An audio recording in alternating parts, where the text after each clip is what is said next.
E aí, pessoal, a aula de hoje é a introdução à mineralogia e geologia, né? Nós tivemos muitos feriados, né, na sexta-feira, né? Que deu que, de certa maneira, a gente tentou sempre, de uma aula na outra, tratar de um assunto do outro, né? Esse aqui seria um resumo da unidade 4, né? Para a gente discutir aqui, né?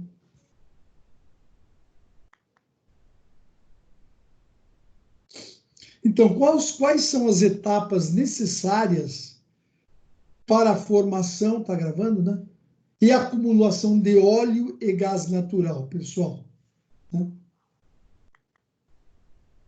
Quais são os aspectos importantes para um projeto de exploração de recursos naturais?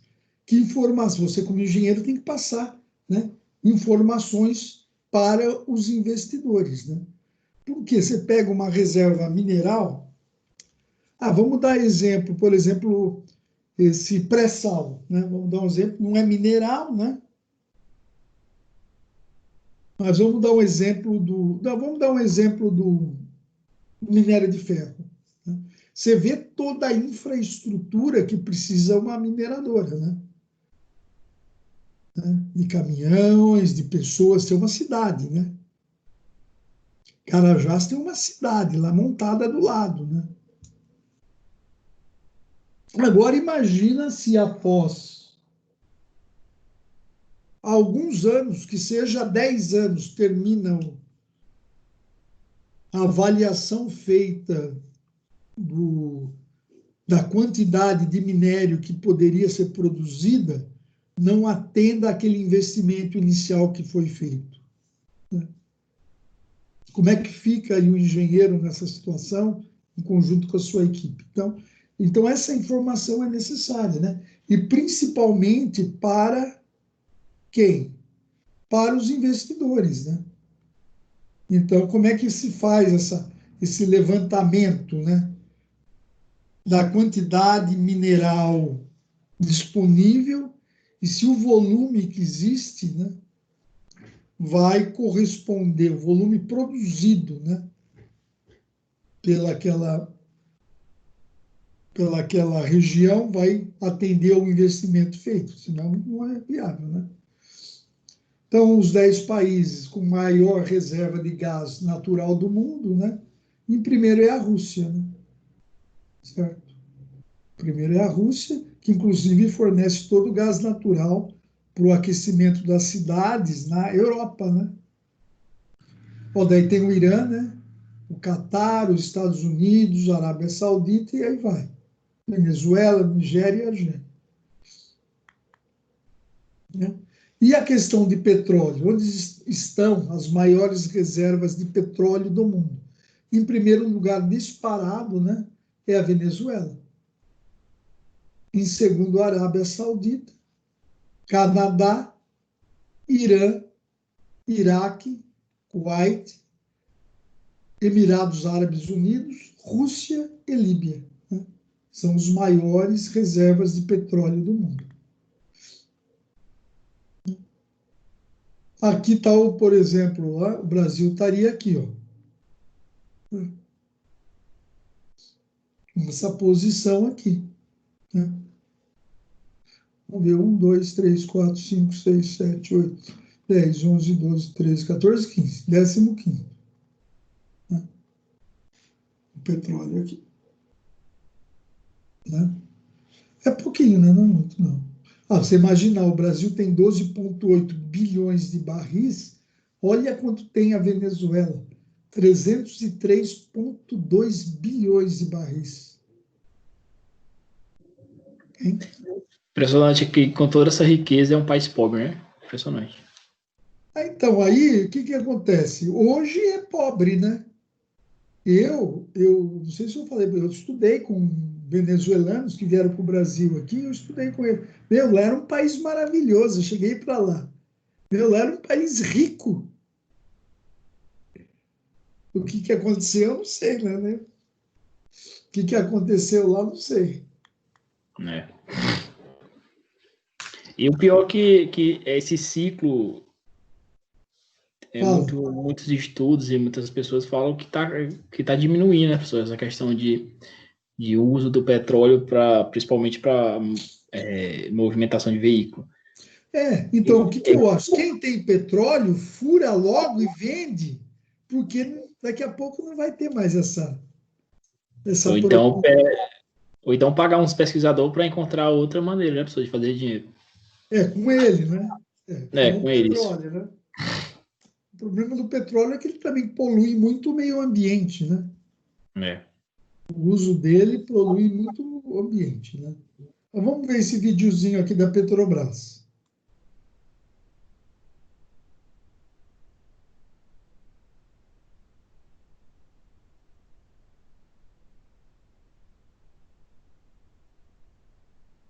Vocês estão ouvindo? Tô sem som, professor, aqui. Tá sem todo mundo. Tá sem som, Denise?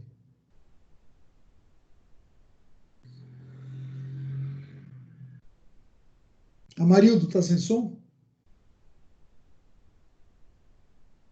Tá sim, tá sem som, professor. Tá, Tá então sem som, professor? Tá, espera só um instantinho, então eu vou pôr o som.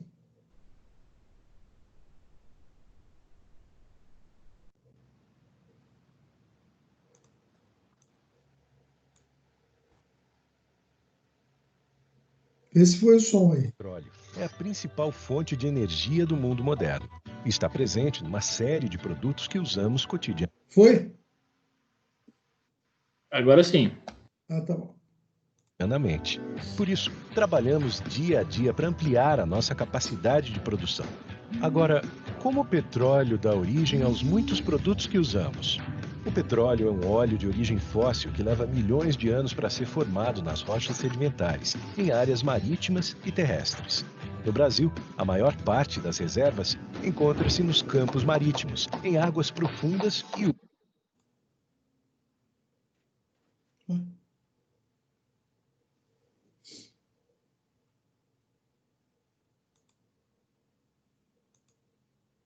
Ixi.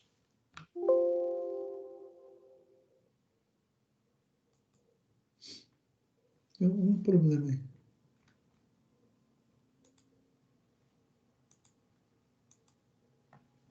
O petróleo é a principal fonte de energia do mundo moderno. Está presente numa série de produtos que usamos cotidianamente. Por isso, trabalhamos dia a dia para ampliar a nossa capacidade de produção. Agora, como o petróleo dá origem aos muitos produtos que usamos? O petróleo é um óleo de origem fóssil que leva milhões de anos para ser formado nas rochas sedimentares, em áreas marítimas e terrestres. No Brasil, a maior parte das reservas encontra-se nos campos marítimos, em águas profundas e ultraprofundas. Atuar nessas áreas exige muito estudo, tecnologia e investimento. E foi justamente esta combinação de fatores que nos permitiu descobrir e transformar o pré-sal em realidade. A descoberta de novas reservas envolve uma série de pesquisas para localizar as bacias promissoras e analisar os melhores pontos para perfurá-las. Em seguida, são feitas as perfurações exploratórias, que permitem comprovar se há ou não hidrocarbonetos no subsolo. Quando é comprovada a viabilidade comercial da descoberta, passamos ao desenvolvimento da produção. Esta é a etapa onde projetamos e construímos as instalações necessárias. O petróleo é extraído dos poços produtores, juntamente com água e gás. As plataformas extraem e separam os fluidos. O petróleo é, então, transportado até terminais no litoral brasileiro e de lá segue para uma das refinarias. Nas refinarias, o petróleo é transformado em diversos derivados, como diesel, gasolina, óleo combustível, gás liquefeito de petróleo, querosene de aviação e nafta. O petróleo também está presente em fertilizantes, plásticos, tintas, borrachas, entre outros produtos. A importância do petróleo na vida de todos nós é o que nos desafia a sempre expandir nossos limites.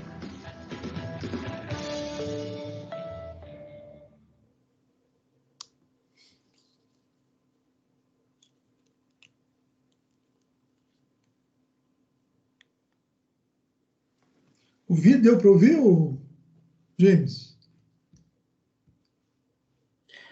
Deu sim, professor. Ah, tá. Então, você vê a perfuração do petróleo no pré-sal chega a 7 quilômetros, né? E que é um dos problemas, né?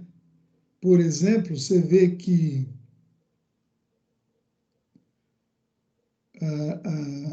o barril do petróleo, na exploração no Brasil, no pré-sal, ele é caro, porque está muito fundo. Não é que brota, né? Na Venezuela, o cara vai plantar alface e encontra petróleo.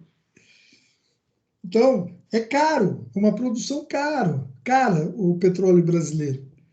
Então, na hora que cai a OPEP, né, que é a Organização de Produtores e Exportadores de Petróleo, quando elas baixam o preço, o preço do petróleo do Brasil não fica mais competitivo, né? Não fica mais um preço competitivo, porque a exploração do petróleo no Brasil, ela tem um custo alto, é marinha, no mar, é no pré-sal, você tem que chegar a uma profundidade de 7 quilômetros, olha que loucura, né? Mas já estamos aí, vamos ver o que acontece, né? Então, o petróleo, né? Alguém quer falar alguma coisa? Professor, como é que o cara consegue ter o acesso a essa profundidade? Não vai nem um ser humano lá embaixo, né? É tudo máquina. Não, tudo máquina, né? Tudo escavação com broca, né? Que vai lá, eu falei para vocês que eu tive numa plataforma, né? Coisa de maluco, coisa de maluco. Então vamos lá. O petróleo, né? Petróleo, né?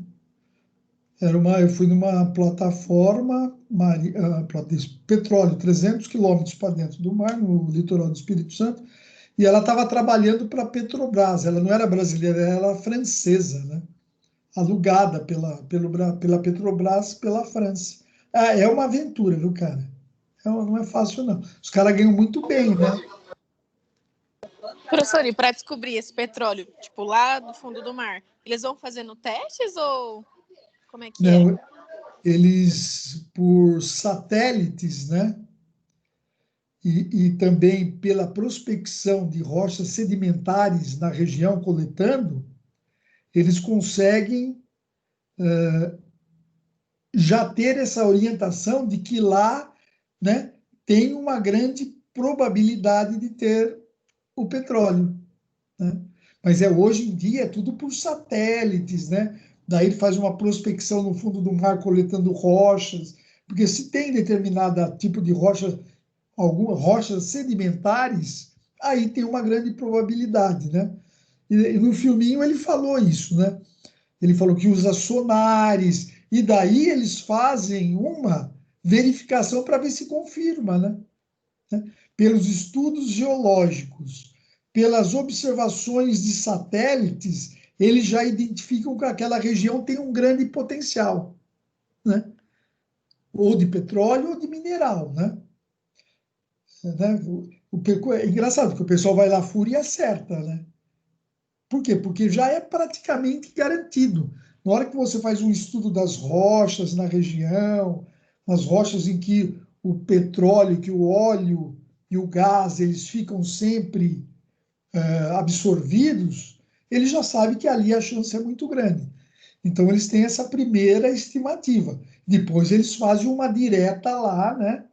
Uma avaliação objetiva para confirmar, para ter uma confirmação desse volume que está ali para exploração, né? Mas hoje em dia é tudo por satélite, né? Os primeiros estudos, depois tem a confirmação direta mesmo, né? Uma exploração direta mesmo, tá?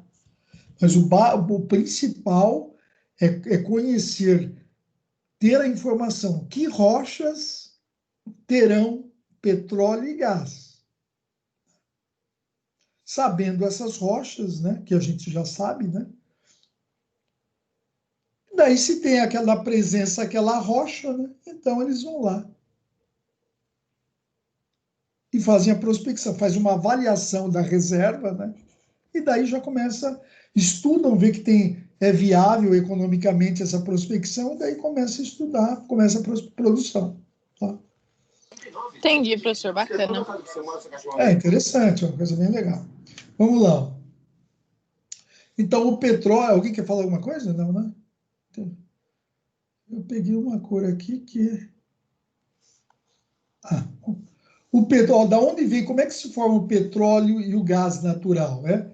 Eles são formados, né, pela acumulação e posterior modificação de matéria orgânica de origem marinha, né? Principalmente o fitoplâncton, né? O fitoplâncton e o zooplâncton, né? Que se refere genericamente a pequenas formas de vida, né? Geralmente menores que meio milímetro, vegetais e de animais marinhos, respectivamente, né? O fitoplâncton e zooplâncton, né, provavelmente vocês já ouviram falar, né? Que até tem muitos peixes, né, que se alimentam também dele, né? Então, principalmente do fitoplâncton, o zooplâncton que se produz a matéria, o gás natural e o petróleo, né? Que é um material orgânico, né? De cadeia carbônica, né? Professor, a composição do gás natural, ele é como? Composição Cadeias, química. cadeias carbônicas, né? Cadeias carbônicas, né? Uhum. São cadeias carbônicas, né? A cadeia carbônica, né? C, né? São cadeias carbônicas, né? E por aí vai, né? Aí tem um monte, né, de cadeias carbônicas, né? Que são, né? Bom, pois eu não vou misturar química com isso, né? Senão eu fico falando aqui por isso que a água não mistura com os carbonetos, né? Então, o Brasil está produzindo cada vez mais rápido, né? Com o pré-sal, né? Por dia, né? Em 2010 era 41 mil de barris por dia, né? Hoje, em 2018, já está defasado aqui o levantamento, já é 1,5 milhão de barris por dia de petróleo, né? No pré-sal, né? Só E no a pré-sal. gasolina não baixa, professor. Eu já te expliquei porque a gasolina não baixa, né? Eu não expliquei? Eu acho que sim. Eu já sei mais ou Não, menos por não. quê. Você sabe por quê? Então, não, você sabe, senão eu posso falar, não tem problema. Eu posso ter uma ideia. A questão do dólar também, como é uma commodity, é cotada no Não, dólar, né? não, tem, Nessa também é situação tá cotado. aí.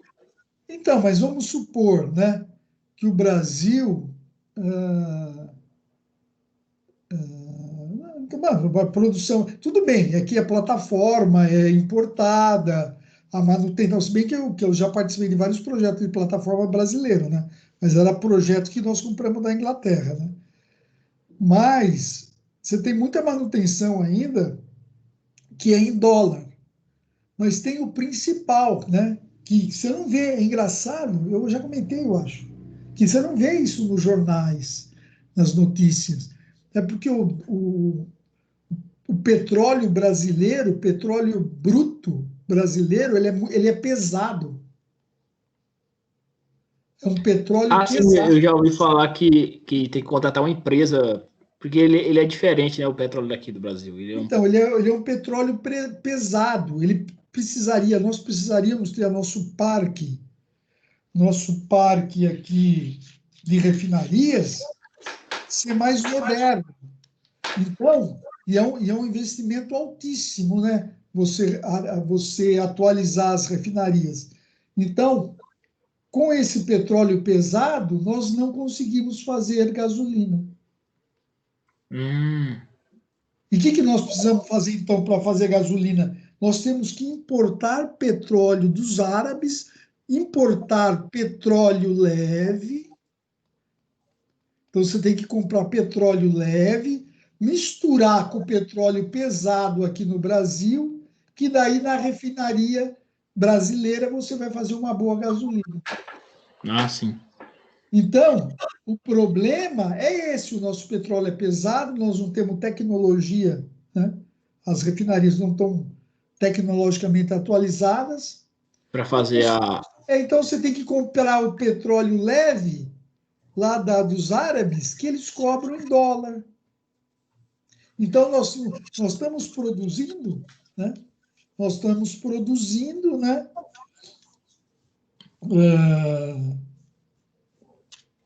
Nós somos a gasolina, mas tem que ter o petróleo leve, que não tem aqui no Brasil. Né? Então é por isso que sempre o dólar mexe no preço da gasolina, né?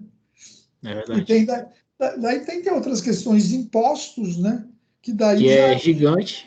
que é gigante, daí já não é geologia, né? Eu acho Daí vira que política. 60% do preço da gasolina é imposto. É. Então vamos seguir aqui, que senão está gravando, eu não posso falar, né? Vamos lá. Então, aqueles organismos, fitoplâncton, quando mortos, afundam e se acumulam no fundo dos lagos, dos mares e dos oceanos, né? E sob condições de baixa energia deposicional, isto é, em águas calmas. Então, eles vão em águas calmas, né? E vão ali, né? Os grãos de tamanho silt, né? E a argila também são sedimentados, formando material lamoso, rico em matéria orgânica, né? Que, sob condições anóxicas, né? Sem a presença de oxigênio, ele fica preservado, né? E vai, com o tempo, produzindo, fazendo essa transformação química, né? E gerando esse petróleo aí, que é orgânico, a partir de matérias orgânicas, né? A partir de matérias orgânicas, né? Por isso que são cadeias carbônicas, né? Porque, né, guarda isso, o petróleo são cadeias carbônicas, o material orgânico, né? À medida que esse material é soterrado, muitas vezes além dos 2 ou 3 quilômetros de profundidade, a matéria orgânica apresenta começa a sofrer reações químicas devido ao aumento de pressão, né, e temperatura, gerando um material chamado querogênio, né? Então, matéria orgânica, lá, pressão e temperatura. O querogênio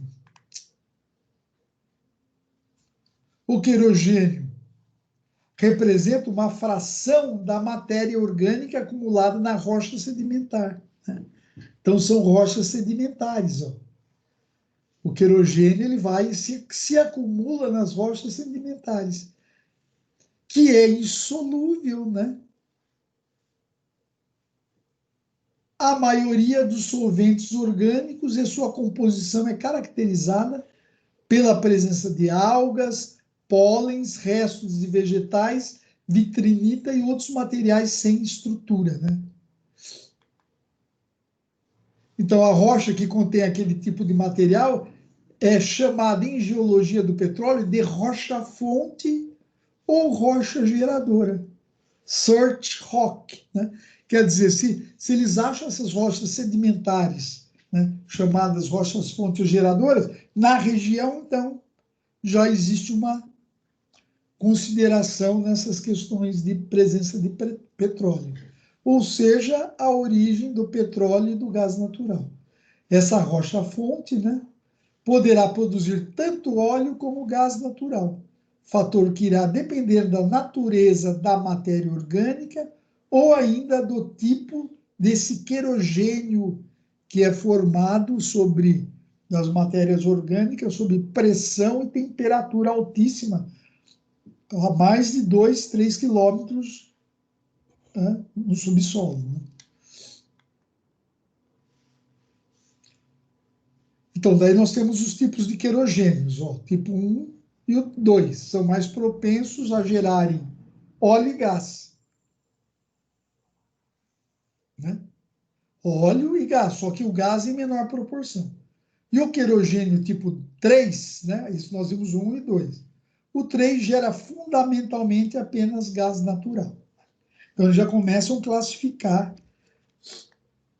A gasolina que chega ao nosso dia a dia é o resultado de um trabalho que pode começar a mais de 5.000 metros de profundidade no oceano. Você já imaginou o quão longa é a jornada desse importante combustível? A gasolina é produzida a partir do petróleo, um óleo de origem fóssil que leva milhões de anos para ser formado nas rochas sedimentares. Muitos estudos e investimentos estão envolvidos na perfuração, descoberta e desenvolvimento de campos de petróleo. Com os campos já em produção, o petróleo é extraído e separado nas plataformas. Em seguida, é transportado para os terminais no litoral brasileiro. De lá, o petróleo segue para uma refinaria, onde passa por 3 etapas básicas de refino: separação, conversão e tratamento.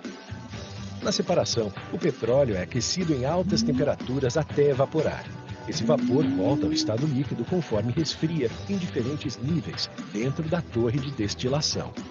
Em cada nível, há um recipiente que coleta um determinado subproduto do petróleo, sendo um deles a gasolina. As partes mais pesadas do petróleo seguem para a conversão, quando são convertidas em moléculas menores e dão origem a subprodutos, incluindo a gasolina. Isso aumenta o aproveitamento do petróleo. E, na etapa final, dentre as ações realizadas, é feita a retirada de grande parte do enxofre do combustível produzido. Dessa forma, é garantida a produção da gasolina com ultra baixo teor de enxofre. Essa gasolina, conhecida como tipo A, sai das refinarias sem nenhum aditivo para diversas distribuidoras em todo o Brasil. Em todas as distribuidoras, a gasolina recebe a adição de etanol anidro. Além de ser obrigatória por lei, essa adição aumenta a octanagem do combustível e ajuda a baixar a emissão de poluentes. Como resultado, surge a gasolina comum que conhecemos dos postos de abastecimento. As distribuidoras também produzem a gasolina aditivada, a partir da adição de detergentes e dispersantes à gasolina comum. São esses aditivos que conservam o sistema de combustão, mantendo limpos os bicos injetores e as válvulas do motor. Ambas as gasolinas, comum e aditivada, saem das distribuidoras para enfim chegarem aos postos de abastecimento. Muito investimento está presente em toda a jornada da gasolina. E onde tiver o selo do programa de olho no combustível, pode abastecer tranquilo, porque é sinal de que o combustível tem a qualidade atestada pela Petrobras.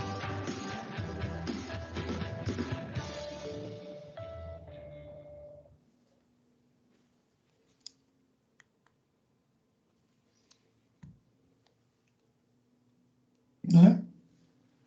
Só que ele não falou, né? Que precisa do petróleo do árabe lá, né?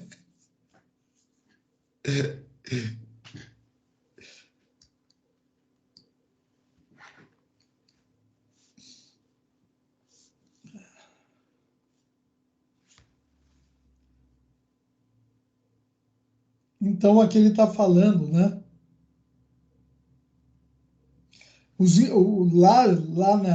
Existe na geração lá do gás, do óleo, né? Começa a transformação em algumas temperaturas, né? Ó, moléculas começam a se quebrar e formar o óleo e um pouco de gás. Enquanto em temperaturas acima de 160 graus, qualquer óleo remanescente e o próprio querogênio produz somente o gás natural.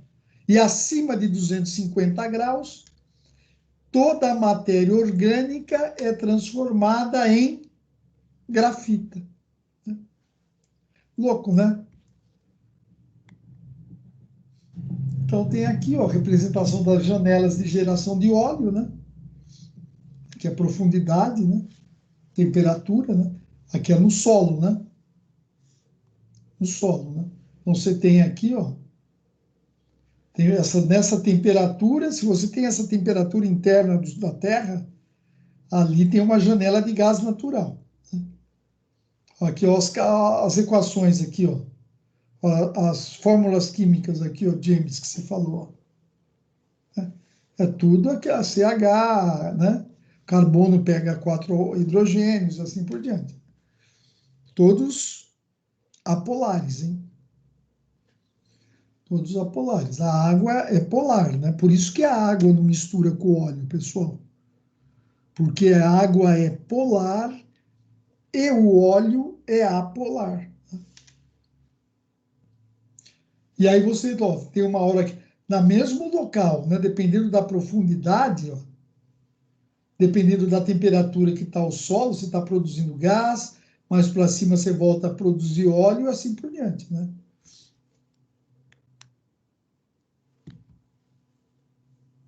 Ó, uma vez gerados, ó, o óleo e o gás não permanecem mais naquela rocha-fonte do querogênio, né? Devido às suas características, esses dois fluidos tendem a deslocar-se para uma região de menor pressão, né? Essa é a tendência, né, pessoal? Na hidráulica, vocês vão ver na hidráulica, né? O fluido se desloca para uma região de menor pressão, não para uma região de maior pressão, desenvolvendo uma trajetória primária de escape, né, da rocha-fonte para uma rocha adjacente, no processo que chamamos de migração primária, né? Ela vai formando pela temperatura e ela vai migrando para uma região de menor pressão, até que vira um bolsão enorme, uma reserva, né? Em muitos casos, né, essa migração não é única e os fluidos continuam a sua tendência, né, ascendendo por meio de passagem, olha, nas rochas permeáveis que permitem essa passagem, ou até mesmo por falhas ou fraturas geológicas, né? Nesse caso, referimos-nos ao processo de migração secundária, né? Ele aproveita os espaços e vai passando. Essa última migração só irá cessar quando o óleo ou o gás encontrarem uma barreira e ficarem acumulados em rochas com boa porosidade, né? Entra na porosidade das rochas e que tem uma boa permeabilidade também, que a gente aí chama de rochas reservatório, né? Que pode ser o quê? Um arenito, um arenito quartzoso e um calcário fraturado, né? Então, você vê, quando tem arenito quartzoso numa região, né, existe essa condição aí. Porém, o acúmulo só ocorre quando, acima da rocha reservatório, existir uma rocha selante, né? Aquilo que nós vimos, né, no ciclo hidrológico, né? Nós vimos, tem uma rocha selante, a água fica ali, ninguém consegue usar ela nas hidrorreservatórios, né? A qual deve possuir pouca porosidade e pouca permeabilidade, né? Quer dizer, quase nula, né? Como os argilitos não fraturados ou uma camada de sal. Apareceu o pré-sal, né? Apareceu o pré-sal. É uma camada. Por que abaixo do pré-sal? Porque abaixo do pré-sal ali ficou um acúmulo de gás e de óleo, né? Porque a camada de sal, ela tem baixa, né, permeabilidade e baixa porosidade. Então, todos esses elementos, rocha-fonte, né, a rocha-fonte, reservatório e selante, em conjunto com os processos, né, geração de óleo, migração e formação da armadilha, constituem um sistema petrolífero, né? Então, tudo isso, pessoal, é analisado, que a gente voltou a falar. Tem algumas rochas reservatório, tem que ter a rocha-fonte, né? A rocha reservatória e a rocha selante, né? Além dos fitoplânctons lá e das matérias orgânicas sobre uma alta pressão e temperatura. E daí você tem a rocha-fonte, que vai produzir o gás e o petróleo, a rocha reservatória, que após a migração do óleo e do gás vai para rocha reservatório, e aí, como tem uma outra rocha selante em cima, ela cria o quê? Aquela armadilha, formação da armadilha, e cria aí uma reserva, né, para exploração de gás e petróleo. Aqui está o desenho, né? Uma representação de um campo, né? Ó, rocha reservatório, rocha-fonte aqui, ó. Daí rocha reservatório e a rocha selante, né? Aqui está o petróleo embaixo, lógico, e o gás em cima. E aí está a sonda fazendo a prospecção. Porque tem sonda aqui está fazendo a produção, né? Porque tem a sonda de prospecção de petróleo, que vai procurar confirmar a existência, né? E a de produção, que ela entra já para produzir. Aqui, ó, está tendo muito dos Estados Unidos, né? Essa questão do gás, né? E que faz a prospecção direto na rocha, ó, né? Sem ser em marítimo, ambiente marítimo, né? Então, existe aqui, ó, injetado pressão, né? Pressão aqui, e aí o petróleo aparece aqui, que é uma outra forma, né, de prospecção do petróleo aí, né? Por meio do faturamento hidráulico, né?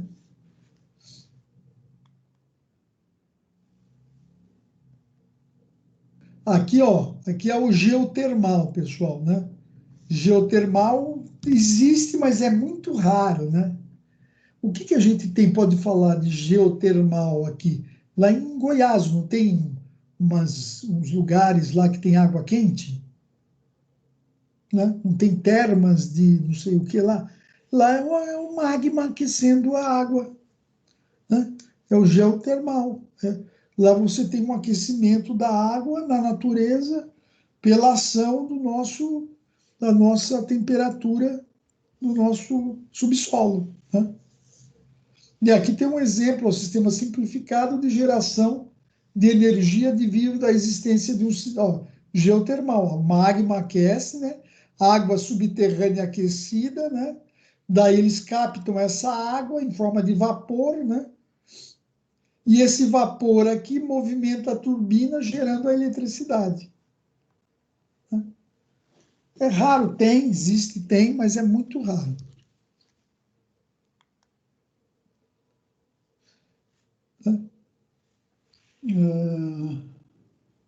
E aí tem a parte de geologia econômica, né, que é justamente aquilo lá que eu estava falando para vocês, ó, né, que é essa análise na hora da extração que é feito, né? Custo da extração, ó, custo da extração e grau de incerteza. Né? O que é o ideal, pessoal? O ideal é você ter um baixo custo de extração aqui, ó, e um grau de incerteza baixo. Né? Certo? Porque daí, ó, reservas identificadas e recuperáveis o investimento. Né? Isso daí que o engenheiro daí tem que traçar num estudo disso, né? Porque o custo de extração ele vai aumentando, ó, em função da dificuldade de você extrair o produto da natureza, né? Então, não adianta o custo de extração ser muito alto, né? E o grau de incerteza ser alto também, né? Aqui que você vai, ó, se aqui for muito alto e o grau de incerteza, será que tem muito?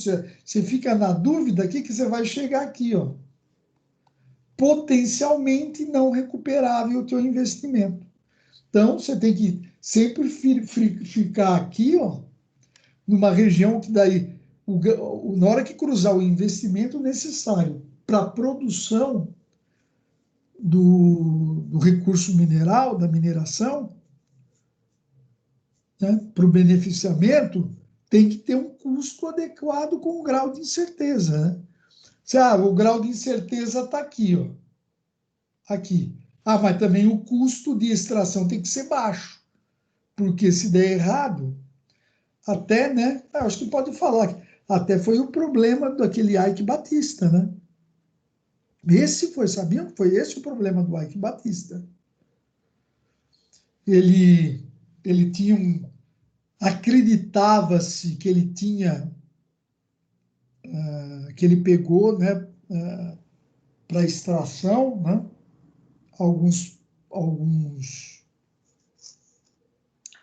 algumas reservas de petróleo que na hora que foi fazer realmente um estudo mais profundo para quantificar a reserva que ele tinha, não respondeu ao investimento que precisava. E aí deu todo aquele problema para cima dele ali, financeiro, né? Foi exatamente isso que aconteceu, pessoal. Opa!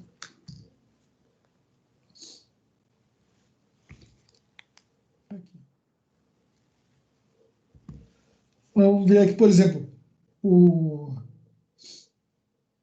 a abundância, o alumínio, a abundância na crosta terrestre em peso.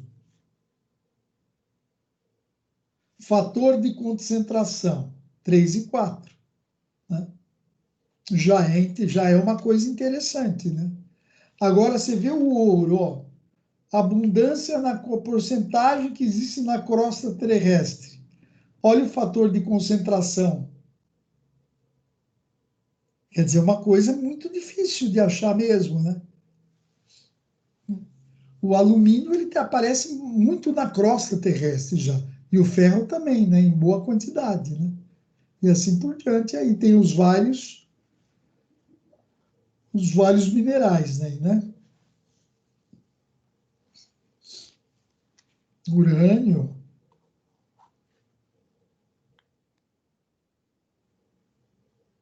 Aí, então, já tem aqui um estudo das rochas, pessoal, que indica aqui, ó, rocha, sedimento de depósito, granito, né? Mineral de canga, né? Que segura, que contém né? O granito, esse daqui. O que ele vai produzir, né? Na hora que você acha o granito? E você identifica que tem essas quantidades. Né? O minério cassiterita, você vai produzir o estanho. Então, aquilo que a Denise estava falando, já tem mapeado o que você vai achar naquela região. Né? Aqui, se você tem aqui, ó, o granito, só que daí tem o granito, o mineral de canga, é o feldespato, quartzo, junto com o granito. A pirita e calcopirita, você tem uma grande chance de achar ouro naquela região.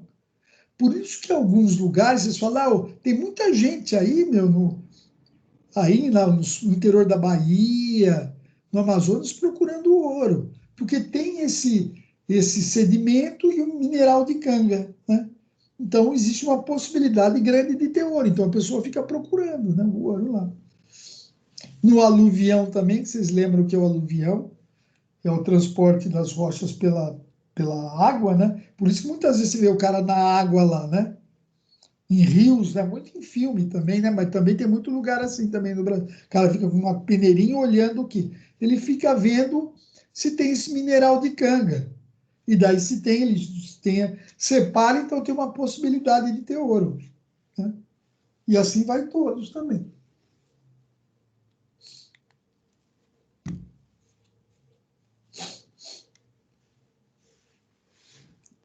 Daí temos a produção mineral no Brasil, né? Tem as regiões, nós produzimos o ferro, manganês, o alumínio, que vem da bauxita, né? O estanho da cassiterita, né? O ferro é lógico da hematita, né? Daí tem o ouro, o sal, o cobre e o níquel, né? E todos saem aqui, a maioria sai do porto aqui de Tubarão, né? O de Itaqui, lá no Maranhão. Né? Aqui menos, né? Aqui é o Carajás, né? O Carajás, ele tem uma estrada, uma ferrovia aqui, ó, que vai no porto de Itaqui, lá no Maranhão, que sai daqui para exportação. Pretendendo aqui. E aqui de Minas, né, onde tiveram aqueles problemas lá, ele sai pelo porto de Tubarão.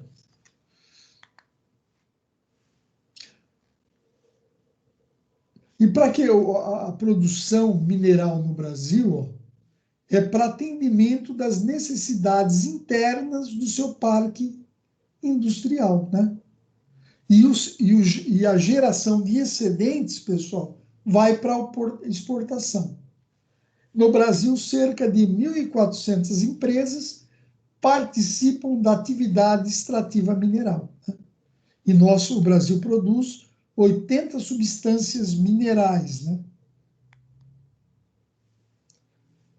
O órgão estatal responsável pelo controle da extração mineral é o Departamento Nacional de Produção Mineral, DNPM, né?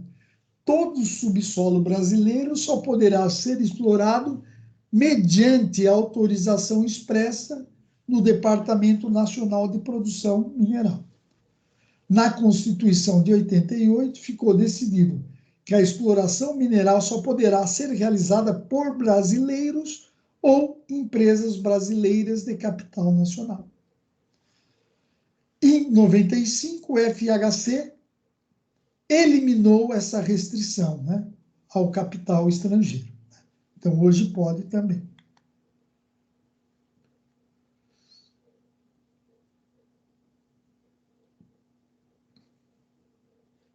Não estou enxergando aqui.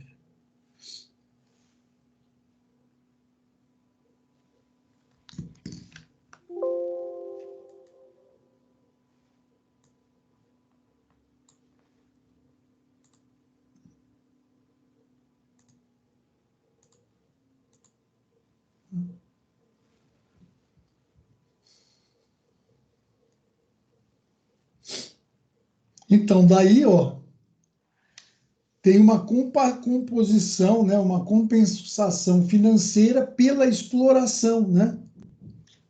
Caramba, que não sei o que é.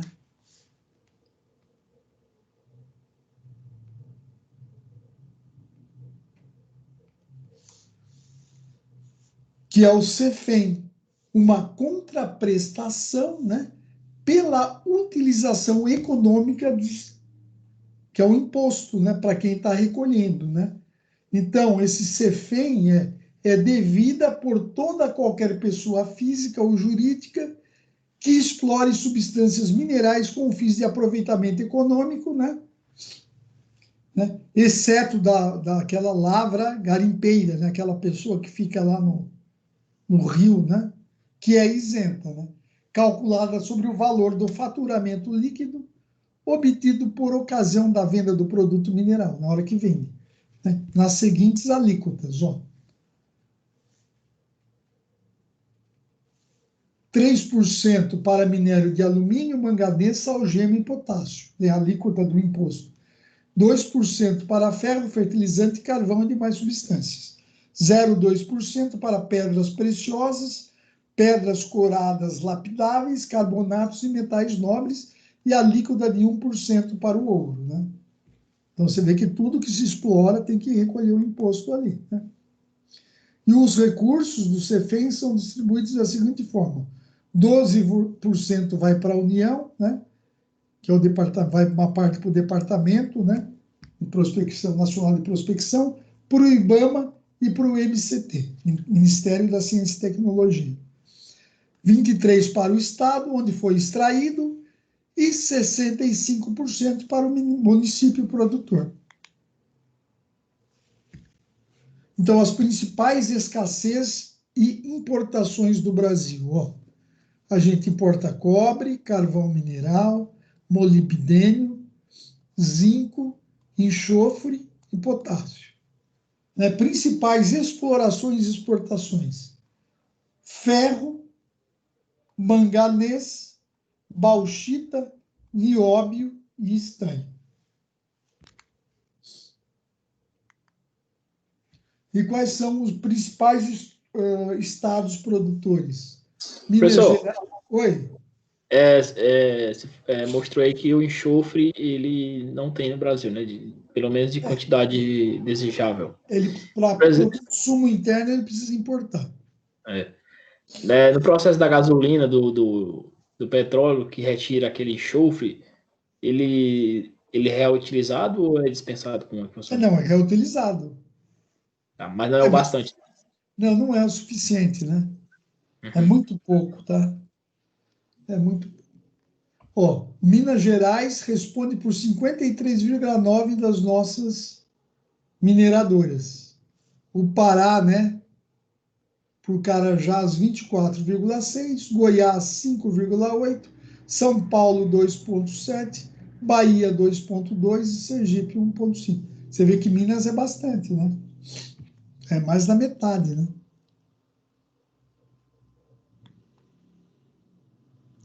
Minério de ferro.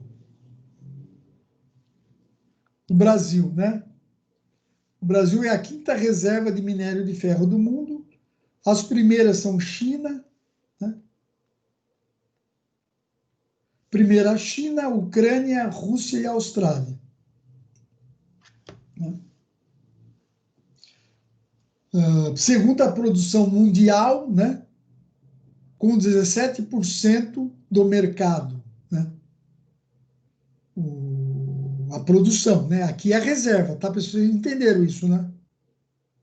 É a quinta reserva. Só que nós somos, na hora que, como a gente está extraindo muito minério, a produção, nós somos em segundo na produção mundial. E o primeiro é a China. Só um instantinho.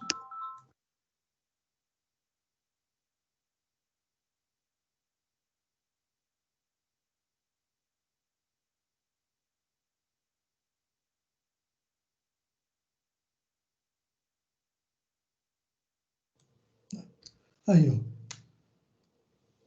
E em 2018, o Brasil foi o primeiro exportador do mundo, né? Do minério de ferro, né? E as principais empresas produtoras é a Vale, 70, né?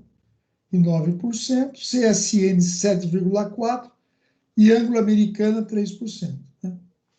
Produção, Minas Gerais 71% e o Pará 26%.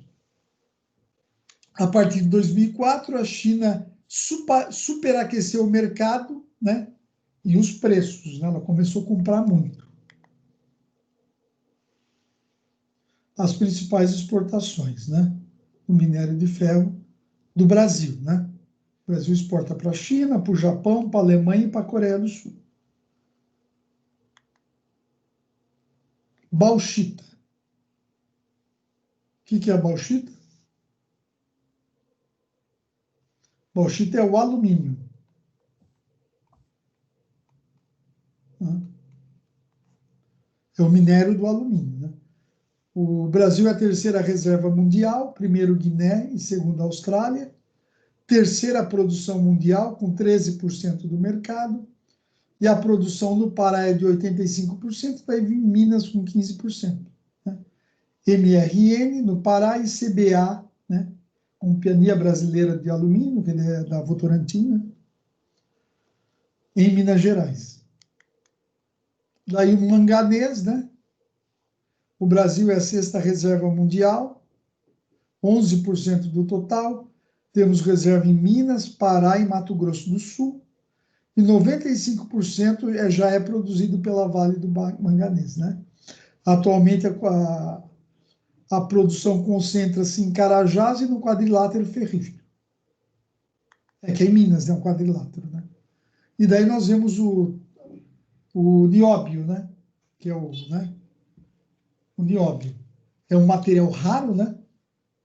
O Brasil tem 96% da produção mundial, mais de 60% está em Minas, né? Em Araxá, e é controlado pela Companhia Brasileira de Metalurgia e Mineração.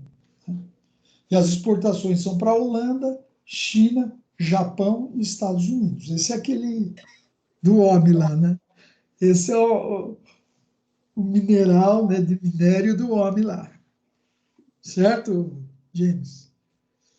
Certo. Professor, você está falando que controle da produção é uma companhia brasileira.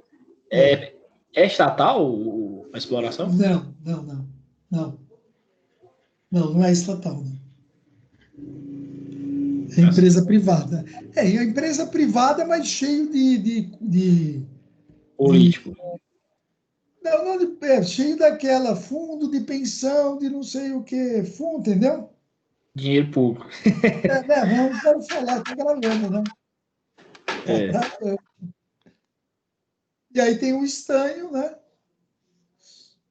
é a quinta reserva do mundo, com 11% do total. Somos o sétima produção mundial. Amazonas, 60%, 40% em Rondônia, né? Embora exporte para a Ásia, nós importamos na forma de manufaturados do estanho, né? Somente da parte de eletrônicos, né? Na verdade, pessoal, a gente sabe, né? Se esses estados aí do norte, eles seriam, se eles explorassem todas as riquezas que eles têm, eles seriam equivalentes a economias europeias, né? Mas existe muita proteção ao meio ambiente que não permite que se faça isso. Virou terra indígena, daí a Greta Thunberg não deixa, lá aquela menina de 16 anos sueca. É, polêmica danada mesmo isso aí. É um polêmico, né? Mas o Brasil quer ver, não precisamos de dinheiro. A Europa destruiu as florestas deles e ficaram ricos. A gente, não que a gente quer destruir florestas, pô, longe disso, né? Nós É que temos de qualquer forma vai ser explorado, de um jeito ou de outro, não adianta. A gente tem que fazer, tentar produzir um caminho, construir um caminho mais adequado possível. Mas que vai ser explorado, vai, não tem condições. uma hora vai. O James e o restante da sala. Os caras têm o dono dos satélites de GPS, essas coisas, você sabe que é do exército americano, né? E eles emprestam, eles cedem gratuitamente para o mundo inteiro, os 24 satélites. Né? Você sabe disso. Você acha que os caras já não conseguem ir lá pelo satélite ver que aqui é cheio de ouro, ferro, manganês, alumínio, nióbio? Os caras seguram o Brasil para o Brasil não virar potência. Essa é a verdade, cara. Eu também acredito nisso. Não, é verdade. Isso é verdade. Isso eu estou afirmando.